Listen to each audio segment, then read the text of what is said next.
Welcome to the Seeking Tranquility podcast. I'm John, and I'll be reading my story, Herman, Melville, Boulevard. In retrospect, it's astonishing that my father didn't think the idea as mad as it seems to me now. When I proposed it, he simply said, "I'll talk to Mickey Finkel." I had long wanted to visit Europe and first saw an opportunity to do so in the summer of 1975. I had saved up several $100s, enough, I thought, to spend some time exploring part of Europe, but not enough to pay for airfare to and from. The solution I concocted was to find work on a ship bound for a European port and to sign off at the destination. It was a romantic and archaic way of thinking, but I had entertained the idea since adolescence, and it held for me the notion of a splendid maritime adventure. My father, an old Navy man, seemed to agree. Mickey ran a company that engaged longshoremen at the North Terminal in New Bedford, Massachusetts, and acted as liaison with the ships they loaded or unloaded. My father's company represented Freenor USA Incorporated, a Norwegian company that imported frozen fish from Norway and processed it at its large plant in New Bedford. My father knew Mickey from an earlier time when Mickey had his own fish-packing business, and the Freenor connection had brought them together again. He did, in fact, talk to Mickey about my idea and reported back to me with good news. "You're going to have to be here on May 5th, my father said. The ship chartered by Freenor to transport fish to the U.S. was due on that day. Mickey had spoken to the captain by radio and was eager to have additional crew to help prepare the ship for dry dock on its return to Bergen, Norway. He had made clear, though, that I would not be paid, and that I would have to sign off when the ship docked at Cuxhaven on the North German coast. At the time I was in Pennsylvania and had to scramble to tie up loose ends and get to New Bedford on time. It turned out that May 5th was an optimistic date. The ship, the MS Caribia, was significantly delayed by foul weather while crossing the Atlantic, and did not arrive until nearly a week later. Caribia was commissioned in 1953 and was managed by Norsk Fisketransport A.L., Johan Hagenes Shipping, Ålesund, Norway.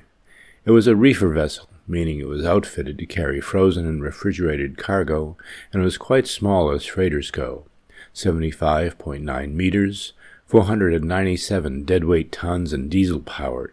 Its maximum speed was 12 knots. On the day specified by Mickey, we arrived at his New Bedford offices on Herman, Melville Boulevard, an evocative address that stoked my excitement about the journey ahead.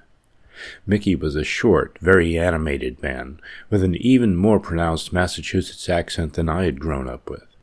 He told me how to get to the ship and who to ask for, taking care that I should avoid any interactions with the longshoremen, who he characterized as an unpredictable and potentially dangerous lot. My father and I walked together down to the ship, and he gave me his clear parting advice.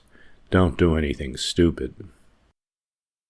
The workday was already over by this time, and no longshoremen were in sight. I boarded the ship and eventually found the captain.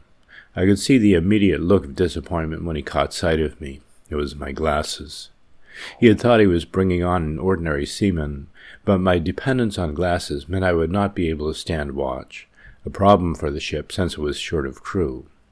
Nonetheless, he completed the paperwork to bring me on board and assigned me to the steward, to work in the galley and help manage the ship's provisions. He brought me to my quarters, which was the sick bay, a cabin on the level of the main deck, that I was to share with another itinerant crew member, an older man named Mr. Flem, who was to arrive the next day. I wandered around the ship, but it was virtually empty. Everyone had gone into town for the evening, and I didn't meet anyone else until the next morning. After awakening, I climbed down the ladder to the deck below in the crew's mess area, where several sailors were sitting around awaiting breakfast. I introduced myself as best I could, and learned quickly that only a handful of the officers and crew spoke English, beyond the deck commands that everybody needed to know, and then I made my way to the adjacent galley to meet my boss for the journey, the cook named Oddvar. He had things well under control and told me to join the other crew for breakfast. The breakfast conversation, as much as I could understand it, was about the experiences of the prior evening. It seems the entire crew, including most of the officers, had made their way to a bar and spent the better part of the evening in the company of des femmes de mœurs légères. Clearly, this was a regular occurrence when the ship docked in New Bedford, as each crew member knew all the names, and each seemed to have had experience with the prostitutes their colleagues had spent time with the night before. It was not a particularly boisterous discussion, since everyone showed the grim signs of hangover. Rather, it was frank and matter-of-fact. I was a bit surprised to learn that all these men were married, and astonished when I learned that one of them would be visiting the very same day with his fiancée, a Norwegian girl living in Fairhaven, across the river from where the ship was docked. I also heard 2 other stories at breakfast. The first was about the second mate, who the day before had been on deck observing the longshoremen unloading the frozen cargo.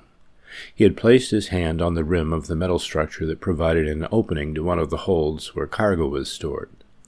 The hold's cover consisted of several heavy metal panels, hinged together so that they could be stacked on top of each other to open the hold, or unstacked to close it. One of the longshoremen took note of the second mate's vulnerability, pulled the lever that operated the hydraulic hinge arms, and snapped a panel down onto the second mate's hand. As he was taken in considerable pain off the ship and to the hospital where he remained, the stevedores taunted him with a new nickname, Shortfinger. Unfortunately, the crew liked the nickname too, and it stayed with the poor fellow during the rest of the voyage. The second story was about the ship's electrician. It had been his first time at sea, and the ordeal of the bad weather, which prolonged the ship's Atlantic crossing to 16 days instead of the usual 8, caused him to have a nervous breakdown. He too was in hospital in New Bedford. That day was an ordinary workday for the crew. Some of the sailors worked scraping paint from the outside bulkheads as part of the prep work for dry dock, while others tended to duties on deck or elsewhere on the ship. The longshoremen continued operating the cranes and unloading the cargo. Oddvar had a number of tasks for me during the day in the galley, which was welcome, and he seemed to be happy for the company. He spoke English reasonably well, so we could communicate. He had acquired new provisions for the voyage and was busy with tasks relating to storing or preparing food. He'd acquired an entire fresh-killed lamb and took to butchering it. And then he tended to baking bread, which was delicious and worthy of a professional baker. At one point during the day, the ship began to list steeply to one side, which caused some alarm among crew members. Oddvar took the opportunity to lead me into the engine room to meet the ship's engineer, who it seems had failed to manage the ballast tanks properly as the ship was being unloaded. My impression was that some insults were exchanged on this occasion, and Oddvar seemed excessively exercised over the incident. But the engine room itself was impressive. There were 2 diesel engines. A smaller one ran constantly and ran the ship's generators, and the sound was deafening. The larger one, which was idle in port, powered the ship's propulsion systems and burned heavy fuel oil. It was particularly useful for me to see the engine room, since the inside bulkhead of the sick bay where I slept formed the wall of the engine stack and transmitted sound from the engine room down below directly to where my pillow lay. At least I now understood the source of the incessant noise and vibration in my cabin. We were to sail for Halifax, Nova Scotia the next morning, and the 2 hospitalized crew members were brought back from the ship for the voyage. The second mate appeared first, his hand looking like a sphere of white gauze with highlights of pink. I was in the galley when the electrician was brought back, and Oddvar led me to his cabin to be among those to witness his return. He stood surrounded by other crew, some of whom were clearly talking about him. But the electrician seemed oblivious to it all, his eyes moving randomly as he stood in the passageway, unaware of those around him. I didn't realize it then, but not having a competent electrician on board was a very serious issue, and this man was sadly not fit for service. The next morning everyone was up early for departure. I was in the galley when the main engine started. The whole ship began to vibrate, and the ambience inside the vessel changed completely. I went up on deck as we headed out, down the Acushnet River into Buzzard's Bay, to be met by a dense wall of fog. The captain posted a sailor at the bow, and we disappeared into the thick mist. When evening fell, I retired to my cabin with my new roommate, Mr. Flem, but our get-to-know-each-other conversation was interrupted by Oddvar's voice crackling through the intercom system. "John," he said, "come here." Oddvar was inebriated. A 2-liter bottle of vodka was sitting on his table. Whether because of the fog or chronic fear of being at sea, he was extremely agitated. I sat down, and he offered me some vodka and lemonade. "John," he said, "do you know how many ships are lost each year at sea? No radio signal, no debris, just lost." He went on to inform me in slurred, broken English about specific examples of ships simply disappearing at sea without a trace, due to giant rogue waves or other unknown phenomena. The poor man was terrified. I asked him how he had ended up working on the ship, and the answer was that if you grew up in adolescent, as he had, there were very few other options. He had done military service and had become a cook in the Norwegian army, and he was able to transfer that skill to an officer's position as steward on merchant ships. Caribia was the smallest ship he had ever served on, and he found the experience harrowing.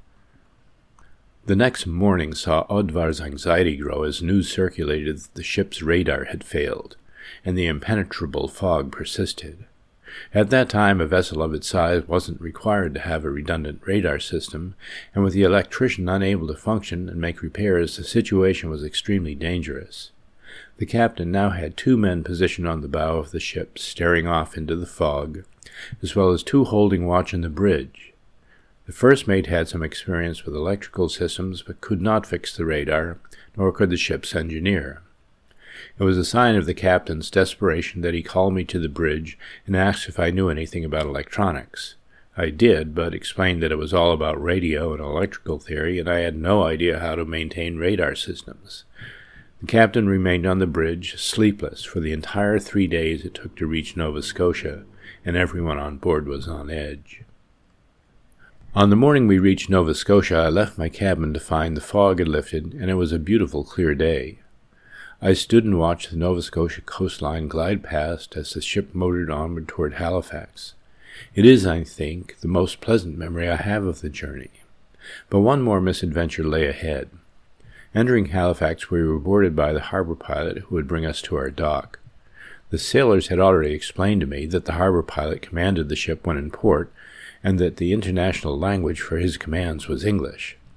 I was curious to see how this worked, and as we approached the dock, went up to the bridge deck to observe. The pilot oversaw the casting of lines to secure the ship to the dock, shouting commands to both the ship's crew and the dock hands. But once the bow lines were attached, the bows started to drift out again, making the line taut and causing general panic on the deck, with crew shouting and running for shelter. With good reason. When the bow line snapped, it lashed back against the ship with a terrible crack. I'm sure anyone in its path would have been severely injured or killed. The event was the subject of much conversation during the rest of the trip, as every sailor seemed to have a story about similar incidents where people were, in fact, seriously injured. We were in Halifax for 4 days. We began by celebrating Norwegian National Day and ended with Victoria Day. The crew was happy for the long weekend and was relieved after the tense trip from New Bedford. The captain was able to have the ship fueled and get the radar repaired. I spent Norwegian National Day in the cabin of a sailor named Helge, a tall, thin man with perhaps the worst teeth I've ever seen. They looked like a rusted and broken iron fence. But he had proposed to teach me Norwegian that day, following Mr. Flem's announcement at breakfast that I had been speaking Norwegian words in my sleep. Helge's pedagogy was unique and ineffective. I speculate that the theoretical basis for his approach was that alcohol relieves the mind of other cares and allows one to focus deeply on new language acquisition. Helge had what seemed to be the standard issue 2-liter bottle of vodka and poured it throughout the day. In the late afternoon, the captain appeared and said he had to speak with me. He took me to his cabin, I have no doubt my drunken condition was obvious, and explained that the electrician had been seen by a doctor who advised that he, the electrician, was not fit to return to Norway on the ship. The captain asked if I would be willing to accompany the electrician on an Air Canada flight to Oslo. I would be paid for doing so, but there would be no transportation from Oslo to any other destination. This sounded like a new and interesting adventure, so I readily agreed. The Norwegian lesson having concluded, I later joined a group of crewmen to head into Halifax for an evening at a well-known music bar called the Misty Moon. At this point, however, anything further that I relate about the evening is as it was told to me the next day, since I honestly remember almost none of it.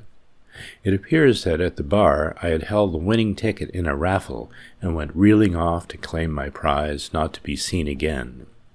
The only thing I can recall from later that evening is feeling lost and wandering around in the waterfront and stumbling into the Canadian Navy Yard.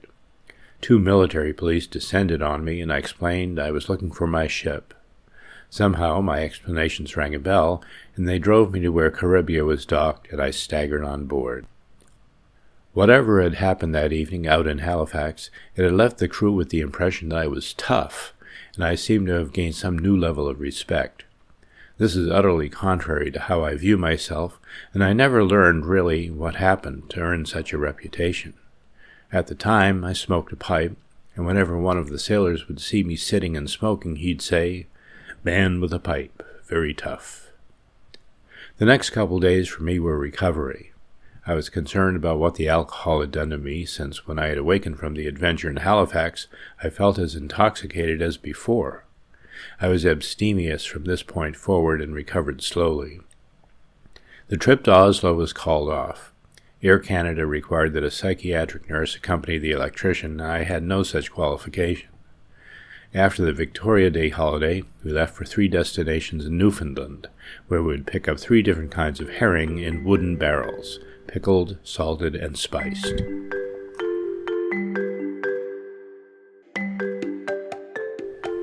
It was in Newfoundland that the voyage changed from being my imagined great adventure to being painfully tedious. The places we visited in Newfoundland were poor small towns whose economy was built around the local cannery. Isle of Moore seemed to me to be aptly named, and Harbour Breton seemed, desolate. The sailors organized an evening excursion from Isle of Moore to Port Basque, only to find out that due to an ongoing strike, no alcohol was available to be consumed there, not even a drop of the infamous Newfoundland screech. The disappointment was profound. Oddvar was sober and resourceful while in port, and acquired a supply of fresh cod and rockfish, which was welcomed by all. I had by now learned to have low culinary expectations, so it was good to have something to look forward to. Breakfast usually had crepes or some kind of porridge, both eaten with so much casting sugar that the food crunched when chewed. One morning there was a fried blood pudding made from the blood of the lamb that Oddvar had acquired in New Bedford. It was sweet and enjoyable. Dinners had a certain sameness, since boiled potatoes and kohlrabi were served every evening, accompanied by a large metal pitcher of melted butter, which the sailors poured like gravy over everything. Meat or fish was served also. On one occasion we had halkjøt, or whale meat, which is vivid red and even leaner than moose. It was cooked by boiling, then served with a thick, greasy sauce. Oddvar explained that the lack of fat in the whale meat meant that you needed to have a fatty sauce to keep it warm. The most delicious food was the fried cod tongues and cheeks we consumed at Isle of Moore. Cod heads themselves were reserved for the officers. The very worst were the frequently eaten fiskeboller, or fish balls. The latter were industrially produced and spilled out of metal tins into Oddvar's cookpots, then served with a vile white sauce. They had the same texture as a kitchen sponge, and their pure white color and oval shape reminded me of the bleach tablets my mother used to throw into her white washes. I don't think they tasted much different either. The fiskeboller also transformed me into the officers' entertainment one day after we headed off into the North Atlantic. The rough weather the ship had experienced crossing to America continued, though with less severity, on the trip back to Europe. The ship would roll and pitch in every direction, and it was impossible to walk down the passageways without gripping the handrails along both sides. Out on the deck it was treacherous, with nothing to hang on to. One day Oddvar sent me to the mast-house, which was positioned well forward on the main deck, to fetch a supply of fiskeboller. I was equipped with 2 plastic buckets for carrying the cans, and when I had filled them I began the trek back to the galley. It sounds like a simple thing, but there were a couple real challenges to getting these provisions down to Oddvar's lair.